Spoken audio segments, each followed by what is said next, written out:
Hi, in today's video, we're going to talk about our bodies. And let's be real, most of us, including myself, don't really struggle with knowing what to do. We struggle with doing it and doing it long enough to see actual results. We start off strong with our diet and exercise, some of us for a month or two, and then we stop. And when I say a month or two, I'm being gracious. Some of us last a week or two. And when it comes to getting your body into good shape, your biggest transformation won't come from some detox tea. It'll come from discipline. So today we're talking about how to stop feasting and start fasting, how to choose discipline over dessert, and how to make your results speak for you. You want to look so good that it's not the outfit that people remember after seeing you. Even if you're wearing Gucci, it's the body that leaves an imprint on their minds. The first tip is to stop feasting. A lot of people are eating constantly throughout the day. It's 3 meals, 2 snacks, dessert, a coffee run, and maybe a little something before bed. You don't need to graze throughout the day, and sometimes you're not even hungry, you're bored or looking for comfort. I know because I'm someone who likes comfort food. But in my house, snacks mainly are for my son. Kids love snacks. They burn energy fast. They're growing. They're supposed to have snacks. But as adults, you don't need to graze like that. Give your body a break. Stop feasting. Have longer periods between meals.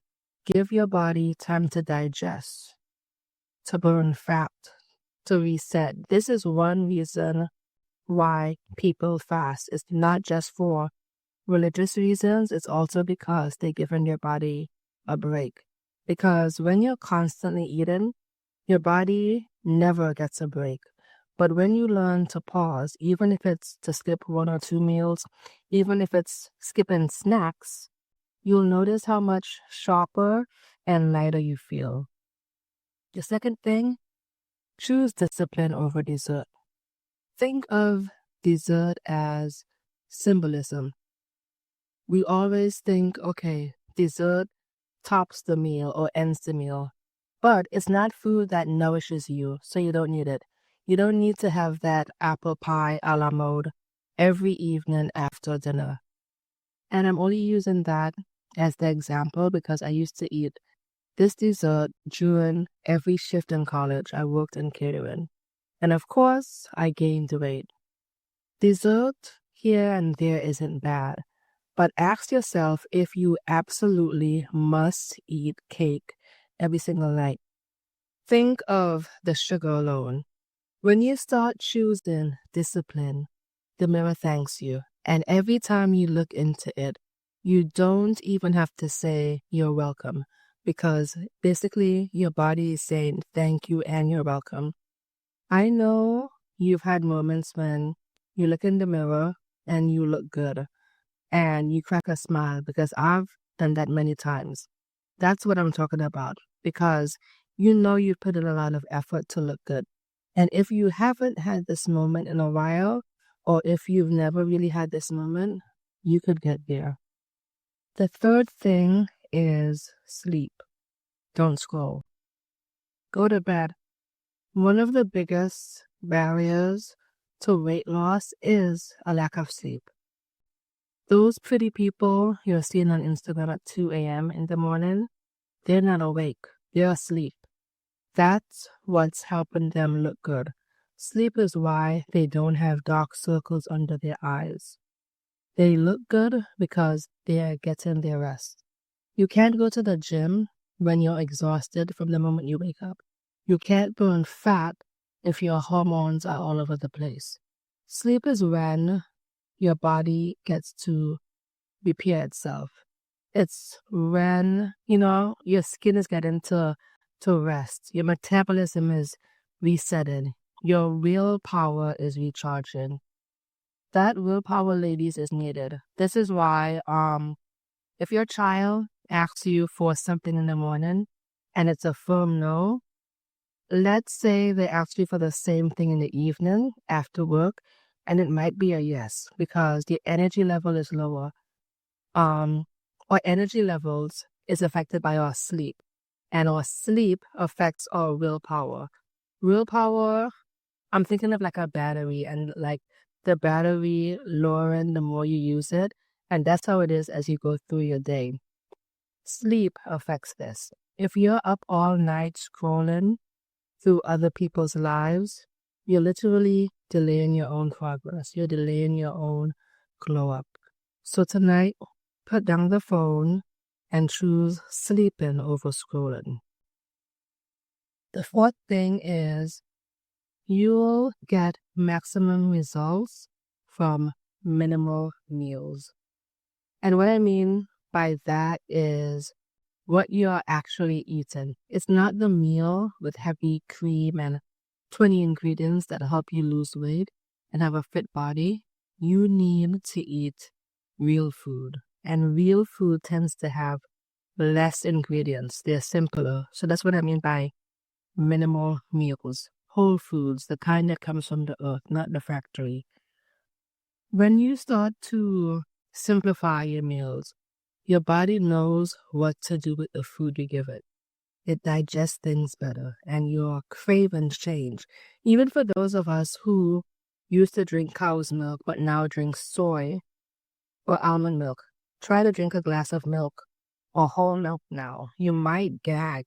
I know, I remember a lady talking about this, and when I actually started to drink almond milk for a while, I think a year had passed, and then I tried to drink whole milk and I just couldn't. Now, it doesn't mean you don't eat cheese or you don't eat dairy. I'm talking about like drinking milk. Your taste buds really literally change and your cravings change when you start to eat healthier. And some foods, which you used to love, they now basically turn you off. So eat as much whole foods as possible. They'll do the job that your body needs done, as opposed to, frozen foods or meals with a lot of ingredients. Part of changing your body, part of getting a fit body, is you starting simply by simplifying your plate. And the fifth thing is it takes consistent effort. I only have 5 tips. Consistent effort in diet and exercise. Discipline means sustained effort. You don't have to be perfect, but you have to be, consistent. The same way you show up for work, for school, for your family, you have to show up for your body. You need that body to do everything, right? To go to work, to take care of your kids, to take care of yourself. So you need to take care of it. When you make healthy eating a lifestyle, you'll start seeing results that stay. When you make exercising regularly a priority, your clothes will fit better. Every workout, every meal adds up. So, as I said, it's 5 simple tips on how to look better, how to become more fit. Now I want to talk about the benefits of having a healthy body, a fit body. First, a fit body is your evidence of success. You look good, plain and simple. You've done something most people have not by having a healthy, fit body. And people can see it in your face, they see it in your posture, from your attitude. Because people who are healthy, who are going to the gym or doing their home workouts, they're not walking around with their heads down. They're looking you in the eye. The choices, the discipline, it all adds up. There is a gym close to where I live. So I have seen the 5 a.m. girlies up going to the gym. And since they're going to the gym, of course, in general, they have a head start on their day.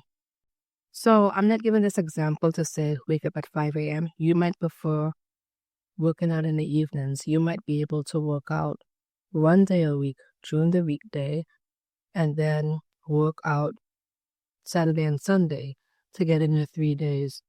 Whatever works for you. But my point is, that your body will clearly show your dedication, whether it's the 5 a.m. workouts or the evening workouts. It adds up. The second thing is you'll stand out. This is because most people don't take care of their bodies like that. When you become fit, you become aware. So you're going to stand out, and you have to basically, let it work for you. In real life, not online, most people are not in shape. So when you take care of yourself, when you are disciplined, when you walk in any space looking healthy and strong, you stand out, not because you're better, but because you did what most people won't do. And third, just the physical benefits of having having a fit body. When you lose weight, your face starts to slim down, your features become more defined. We can see those cheekbones, the thighs aren't rubbing together, the stomach's getting flatter, the rolls on the back are going away, they're shrinking, your clothes are fitting better, or you finally have more options to wear things that you like. You stop hiding behind oversized outfits or the same outfit. I know I tended to wear the same outfit repeatedly when I was larger. When it started to get warm earlier this year and I went on the train, I noticed that a lot of women wore black from head to toe. Why? Because everyone wants to look slimmer. Another thing is you stop dodging people. Like an event is coming up, a wedding or a funeral, something, and you don't want to go because you'll see people from your high school or from your college, and you know you're not looking your best. That stops. You won't be dodging anyone because you're fit. Instead, when you're fit, you go out more, you take pictures, you say yes to invitations, you want to be seen. But let's not get tied up. At the end of the day, you have to want a better body for you. It's not to look good for an event or because someone made a comment or because you saw someone online and they triggered you. If it's for you and not for anything or anyone external, it'll be easier to push through on the days when it's not convenient. You're not really feeling it because it's for you. No one basically is going to do it for you, so you have to have a why. And at the end of the day, all we want, I think all anyone wants is a great life. And you want to live in a body you love. And that glow up will need discipline. Feel free to share a benefit you've gained after losing weight in the comments. And remember to keep glowing inside and out.